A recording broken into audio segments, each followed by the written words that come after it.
आलस्य मनुष्य का सबसे बड़ा शत्रु है। एक प्रतापी गुरु थे जो अपने सभी शिष्यों से बहुत प्रेम करते थे।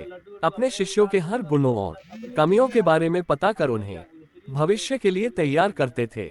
उनका एक ही मात्र लक्ष्य था कि उनका हर एक शिष्य जीवन के हर पड़ाव पर हिम्मत से आगे बढ़े। उनके सभी शिष्यों में एक शिष्य था जो अत्यंत भोला था, स्वभाव का बड़ा ही कोमल और सरल विचारों वाला था, लेकिन वह बहुत ज्यादा आलसी था। आलस के कारण ही उसे कुछ भी पाने का मन नहीं था।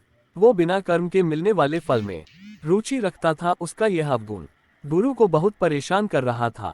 बाकी शिष्य अपना कर्म पर विश्वास करते हैं, गुरुजी की बातों को ध्यान देते और आज्ञा का पालन करते हैं। गुरुजी उसी शिष्य को लेकर वे दिन रात सोचते रहे थे और शिष्य को लेकर चिंतित रहते। एक दिन उन्होंने पारस पत्थर की कहानी अपने सभी शिष्यों को सुनाई। इस पत्थर के बारे में जानने के लिए सबसे अधिक जिज्ञासु वही शिष्य था। ये देख गुरु उसकी मंशा समझ गए। वे समझ गए कि यह आलसी है, इसलिए उसे इस जादुई पत्थर की लालसा है। लेकिन ये मूर्ख यह नहीं जानता कि जो व्यक्ति कर्महीन होता है उसकी सहायता तो स्वयं भगवान भी नहीं कर सकते, और ये तो बस एक साधारण पत्थर है। ये सोचते सोचते गुरु ने सोचा कि यही सही वक्त है इस शिष्य को आलसी के अवगुणों से अवगत कराने का। ऐसा सोच गुरु जी ने उस शिष्य को अपनी कुटिया में बुलवाया। कुछ क्षण बाद कुटिया के भीतर शिष्य ने प्रवेश किया और गुरु को सिर झुकाकर प्रणाम किया।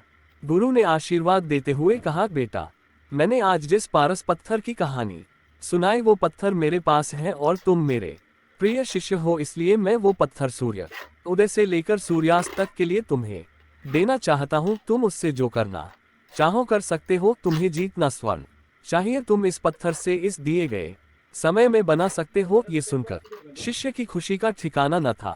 गुरु जी ने उसे प्रातः सूर्योदय होने पर पत्थर देने का कहा। रात भर वह इस पत्थर के बारे में सोचता रहा। दूसरे दिन शिष्य ने गुरु जी से पत्थर लिया और सोचने लगा कि कितना स्वर्ण मेरे जीवन के लिए काफी होगा, और इसी चिंतन में उसने आधा दिन निकाल दिया।